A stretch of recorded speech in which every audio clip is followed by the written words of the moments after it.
Corbett Wall with DV Auction, here with your feeder flash for Wednesday, December the 8th, brought to you in part by VitaFerm, the best cattle mineral that money can buy. It's got plenty of that patented Amaferm that they come up with there at Biozyme. And a lot of your other mineral companies have Amaferm in their product, but they don't put enough of it in there to do you any good. But if you're buying the product, VitaFerm, you know you're going to get it. Doesn't matter whether you're trying to make your cows have the best use of their forage, or if you're trying to get their conception rates up. You can get some of that Concept Aid product that they have there at VitaFerm, but get a hold of your VitaFerm dealer or go to VitaFerm.com for more information. Vax pressure, and they keep pushing this vaccine on us, and I think just about everybody that wants to get a vaccine shot has probably already gotten one by now. Now there's a certain percentage of us that don't want to get one. Won't let their children get one, and that's just their prerogative, and that's the way it's going to be. You know, I'll tell you, I haven't had one and have no intentions of getting one. And people say, well, yeah, you're always talking about getting cattle vaccinated. Well, the difference is I have the choice of whether I want to get vaccinated or not. The cattle do not have the choice. Also, your cattle have a lifespan of less than 2 years, and I'd like to make mine go as far as possible. I have no reason to believe or know that the vaccines are that hard on you, but whenever they slap something together that quick and start cramming it down your throat, I just smell a rat, and I've just decided that I don't want to get one. You know, I've had the COVID and got over it, and I feel like I've got you know, some immunity built up there. That's really what vaccines are for, is to give you a little case of it and get your immunity built up. Well, okay, there that is. But you know, your governor of New York City, which is very unpopular. In fact, Tucker Carlson, one of my favorite shows that I watch regularly, he said on Monday night that his approval rating is slightly lower than chlamydia, which I thought was pretty good, but I think you may be right there. He's put a mandate on the state there, or on his big city, the biggest city in the country, that all people or employers should have their employees vaccinated by the end of the month here. Doesn't matter how big they are, doesn't matter anything. And he's a lame duck. I mean, he's absolutely going out, and everybody's excited about him vacating the premises and still pushing that down people's throats. But you know, they just keep advertising these new variants almost like they're promoting them, trying to get a few more of the people vaccinated that they haven't gotten, and you know, why they are pushing that hard to do it. You know, if I was in charge up there, people didn't want to get vaccinated and they get sick, they said, well, hell with you, you know, you got sick, why didn't you get vaccinated? But instead, they just keep trying to cram it down everybody's throats. I think we know about it now, and we know that there's going to be more variants of this COVID come out. And when we understand that if we wear a mask, that you guys want us to wear one. But it's funny, when you go to places that they require masks, they really don't care whether you wear them properly or not. Just if you're inconvenienced by them and they can show a little pressure over you, that's the main thing. I'm doing this report early on Tuesday and headed out to Vegas. I've got rodeo tickets as soon as I get to Vegas. Going to be doing that. Planning on going out to South Point after that. By the time I get done there, not going to be in the best shape to do one of these feeder flash reports. So I'm giving you some information early. I apologize for that. But the rest of this week could be a little bit the same way, because I'm going to be out there until I head out to the Black Hills. But I did hear something that troubled me on Tuesday morning. It came to my attention that the Texas Farm Bureau, having a conference down in Corpus Christi there, they passed a resolution on Tuesday morning that was presented by Pat McDowell. And he's a rancher and cattle guy up in the Panhandle, which always scares me. I mean, I live right here in the center of the Panhandle, but he passed or presented a resolution that was passed They didn't have a whole lot of attendance at that conference. It was down in Corpus Christi, so a lot of the people that knew about cattle and things did not attend that. So whenever they were there to vote, and guys that are active in these groups like this, and I'm telling you people, because I know a lot of you are thinking about it, you got to be looking at what they're voting on or what they're doing. If you're if you've been elected or chosen by your small group to attend these conferences, you need to at least look at what they're going to be doing while you're there, because if they do something and you didn't show up, the guys that are there are the ones that voted on it, and then after it gets passed, then you can't do anything about it. But Pat McDowell from Shamrock area up there, which he's one of those guys that likes to be on boards. He's been on the beef board, he's been on the U.S. Meat Export Federation board. He just likes to get dressed up and go to board meetings and things like that. But he presented a resolution that got passed. It says that the Texas Farm Bureau opposes government mandates that force any livestock slaughter facility to purchase a set percentage of their live animal supply via cash bids. Well, ain't that a fine how do you do? Now, you think that he hasn't been pressured by Texas Cattle Feeders Association, corporate feeders or packers? Just think again, because that's exactly where it came from. If he was a grassroots, just rancher there, I think he would be very excited about the market that we've gotten here over the last month. It's coincided with a whole lot more volume and negotiated cash, and that negotiated cash mandates are about the only way that we can save this industry from ourselves, because so many of the big feeders get into these AMAs that they're promoting, these alternative marketing agreements that give your packers a huge supply of their needs already met, so they don't have to get competitive and raise the price for cattle.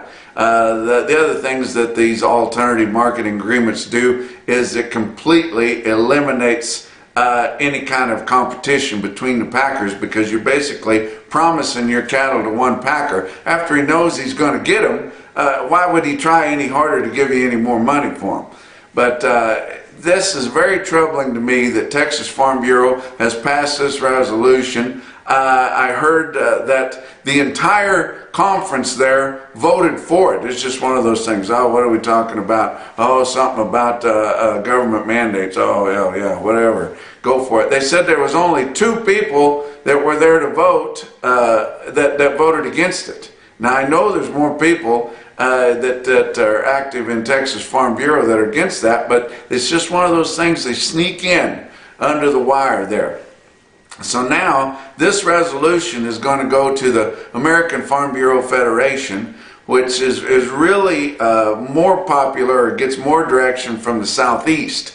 And I know several people, and I've got friends in the Southeast that have been trying to get, and they've gotten their state Farm Bureau groups to support, the mandates for more negotiated cash trade, and to mandate that the packers have a percentage of that. But then you have Texas, your biggest cattle state, coming in and saying that they don't, just because somebody went in, pushed it in under the wire, nobody knew what they were talking about, and it went through. Boy, that is frustrating right there. But for you people that are big in your Farm Bureau, and like I said, it's bigger in the Southeast than it is, and I don't consider Texas the Southeast, but it's bigger than I don't care if University of Texas is going to the Southeast Conference. Texas is not the Southeast, but we need to get behind something like that. An American Farm Bureau Federation, they try to get behind things that they want to support for agriculture, but they're basically an insurance company, and that's what a lot of these associations are. Is they're just trying to get big groups of people together to sell insurance or products to. I just wrote a check for $2,600 for my insurance on my vehicles for the 6-month period here. Sure makes me want to think about getting behind the Gecko or the Geico or somebody like that, because this is very, very frustrating whenever I see something like this, and I implore you guys, especially in the Southeast, to tell somebody within the U.S. Farm Bureau Federation that this is not what we need to do.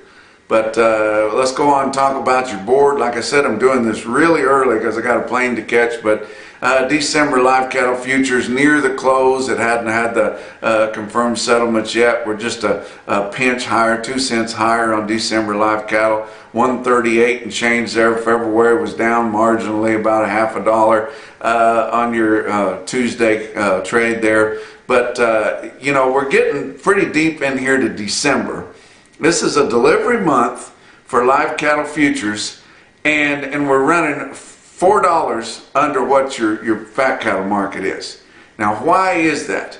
Well, one reason is it's hard to demand delivery on your live cattle contract. Now, they keep that live cattle contract a real contract where you can deliver cattle on there, but it should be easier to demand delivery of those cattle. You think that your packers, if it was easy enough, if your packers wouldn't come in there, buy up a bunch of contracts at 138 and then demand delivery when they're out there shopping around with 140, 142 and can't get anything bought? Of course they would.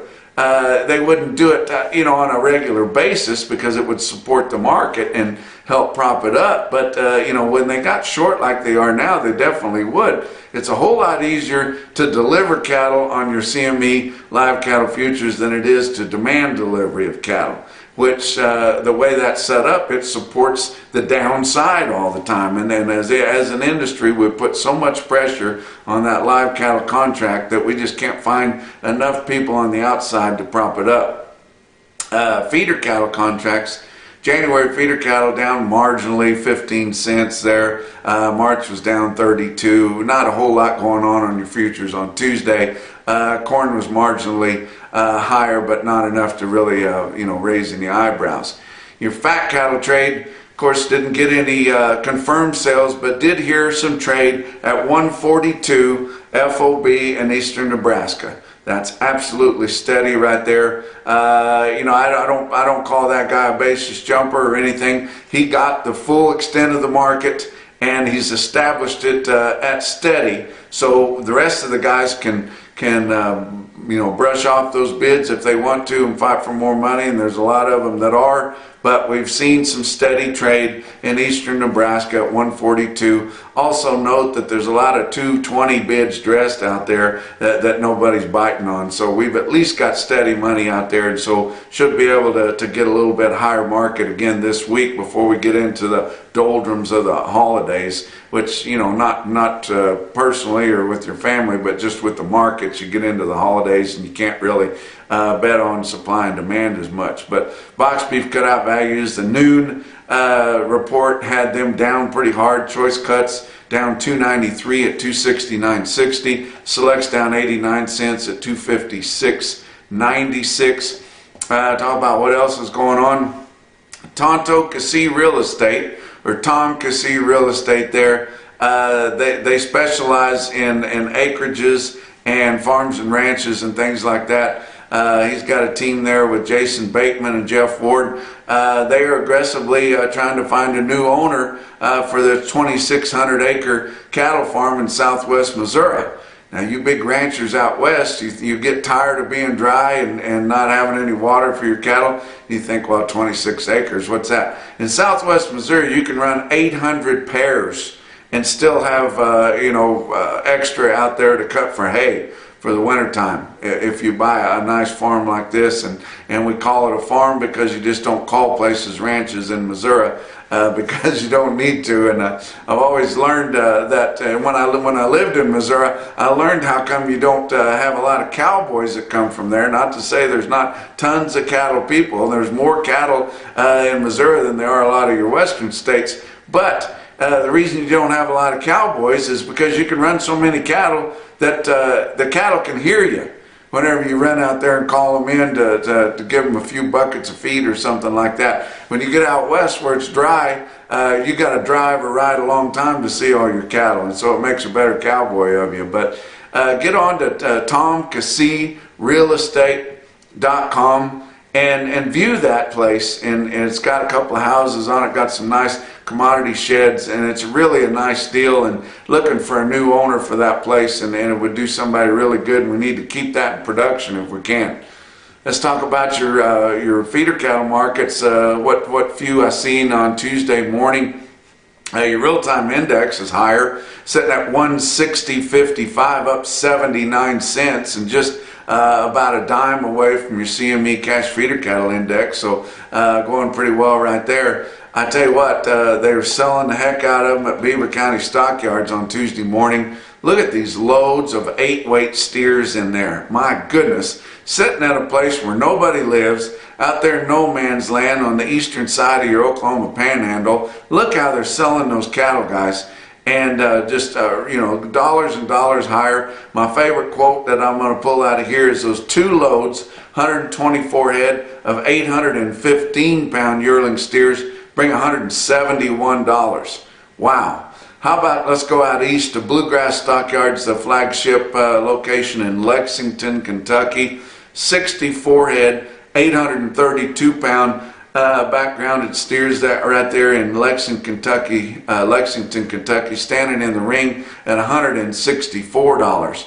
But the best quote that I saw anywhere, best quote that I've seen for a really long time, and it's out of Kimball Livestock Exchange, Kimball, South Dakota. They can sell them there. It's your Zach Tran top quote for the day. 280 head, 875-pound feeder steers, bring $176.25. And that's your feeder flash for Wednesday.